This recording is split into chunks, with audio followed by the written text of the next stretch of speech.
This is my flexible, everyday carry.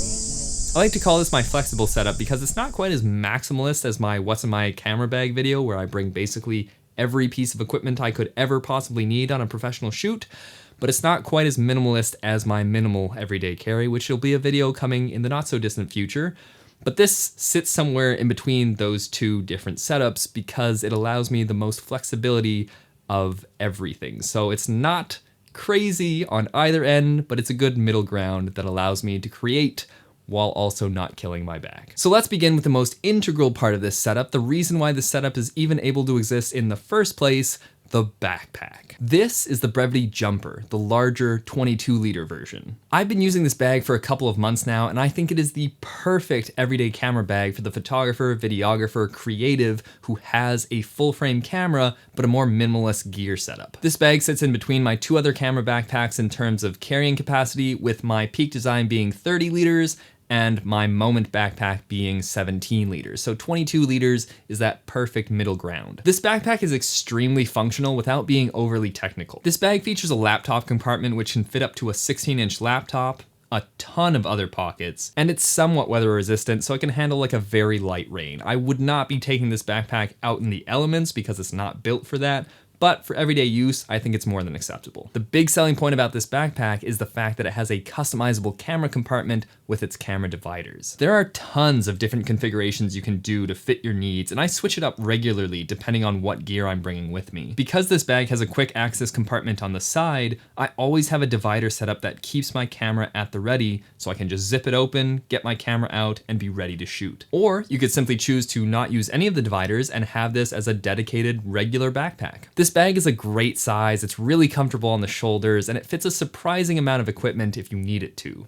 Because of that, I think this is the perfect everyday camera backpack. One of my favorite features that I've recently fallen in love with is the tripod holder on the bottom of the bag. The bag has these loops at the bottom so it can hold a tripod, and I've recently gotten the new HP 3-in-1 travel tripod. This thing is a small and light carbon fiber photo tripod that competes with the very popular Peak design travel tripod, but at a fraction of the price. Because this thing is carbon fiber, it's a lot lighter than my video tripod, and because of its smaller form factor, it fits seamlessly on the bottom of the bag. I've been bringing this tripod out with me lately, shooting various time lapses, and it just fits seamlessly at the bottom of the bag without being a hassle, and I think that's one of the most important things, is that gear that doesn't slow you down. If it's not too heavy, if it actually encourages you to bring it out with you and actually use it, you're going to have a more fun time and actually use the equipment that brings you joy so you can actually create more.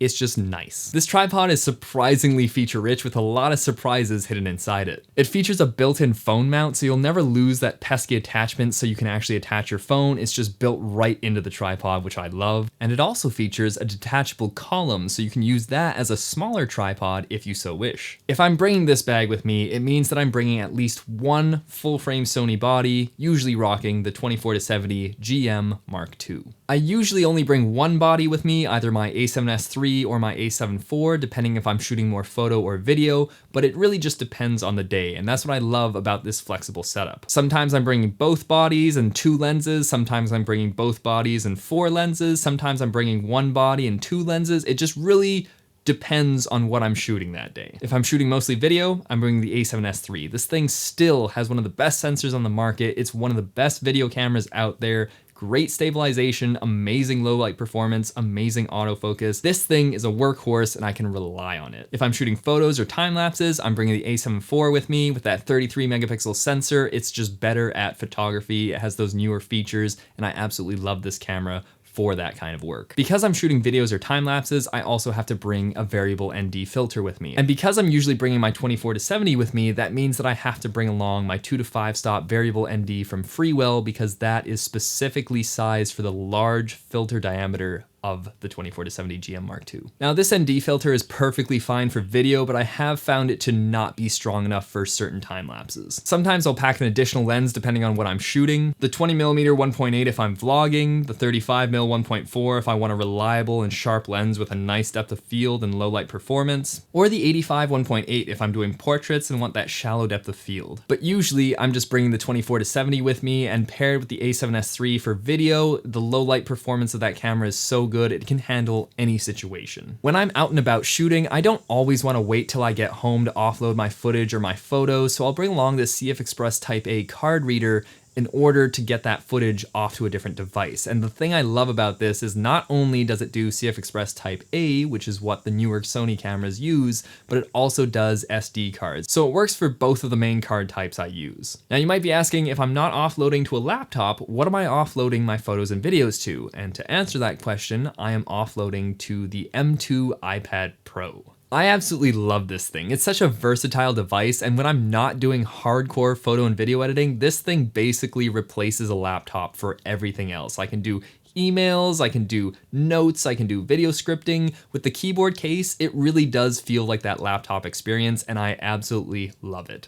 Lightroom Mobile on the iPad is more than powerful enough to do some quick editing, and that's all I really want when I'm on the go. And with the new DaVinci Resolve and now Final Cut, which is kind of crazy, you can even edit video on the iPad Pro, which I think is absolutely amazing. Is it the best experience editing video on the iPad Pro? No, it's not. But if you just want to edit something quick that's not too intense, then yes, it's perfectly capable of editing whatever you throw at it. Its small size and portability really make this thing fun to bring along because it's not taking up too much space in your backpack, nor is it really adding to the weight of the overall bag, so I really appreciate that. And with that M2 chip, this thing can more than handle everything I throw at it, and now with that external display scaling, this thing can really adapt to any situation if you need it to. Next up, headphones. Music is such an essential thing to me. Honestly, I'd rather go blind than deaf because I need music in my life. Music really helps me get through my day, it calms me down, it motivates me. Music is such an integral part of my life. I do not leave the house without some sort of headphones. And these days, my headphones of choice are the AirPods Max. The reason why I love bringing these headphones out is because I can store them in the top compartment of the bag and I don't need to wear them around my neck when they're not in use. They still have the best sound quality and noise canceling in my opinion, and with that spatial audio built in, it just has such a crisp and immersive sound. Even though I absolutely love my Sony XM4 and XM5, and I cannot argue with the price point of those headphones,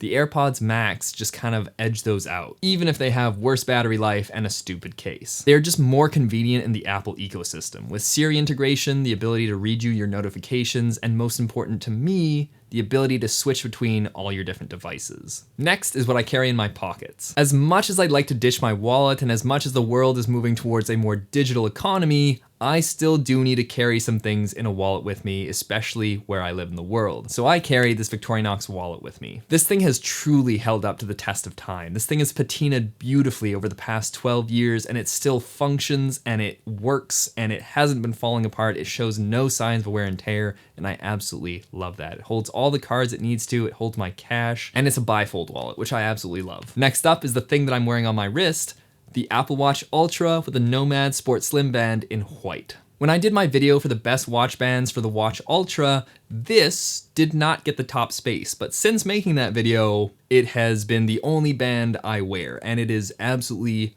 gorgeous. I think it looks so clean with the white, it's very sporty, it's very comfortable, it has a ton of notches so you can get that perfect sizing for your wrist, and I just love how it feels and how it looks. It's sporty, it holds up to the elements, I go swimming with it, I go running with it, I work out with it, and it looks great, and I think that's very important. If this one ever wears down or breaks, I will be getting another one because this is now my favorite watch band of all time. And of course, the Apple Watch Ultra, what else really needs to be said? You know what the Apple Watch Ultra is all about, that insane durability, that big, beautiful screen with the insanely bright screen so you can see it in all circumstances. I love that it has such a large battery because I charge this thing like once every day and a half, 2 days, so I don't need to worry about it dying on me because that battery life just keeps chugging along. No matter how much I'm using it, no matter how many workouts I'm tracking on it, it just does what it needs to do. I love this thing. The phone that I use as my daily driver is the purple iPhone 14 Pro Max with a purple case on it because purple is my favorite color. And what else really needs to be said? This is the best of the best iPhone out there right now. It has that beautiful, gorgeous, large 120 hertz screen. The dynamic island, not really a selling point, let's be real. I never use it and I don't think it's that different from the notch, but you know, it's there, it does what it needs to do. But one thing I have been loving with the iPhone 14 Pro Max is the ability to shoot raw photos, and I edit those in Lightroom and they come out really well. And a lot of people have asked me if I'm shooting with my Fuji or my Sony, and I'm like, no, that's just the iPhone. I'm just shooting raw and editing it, and A surprisingly alarming amount of people cannot tell the difference between my $6,000 camera setup and my iPhone photos. So, am I going to be out of a job? We'll see.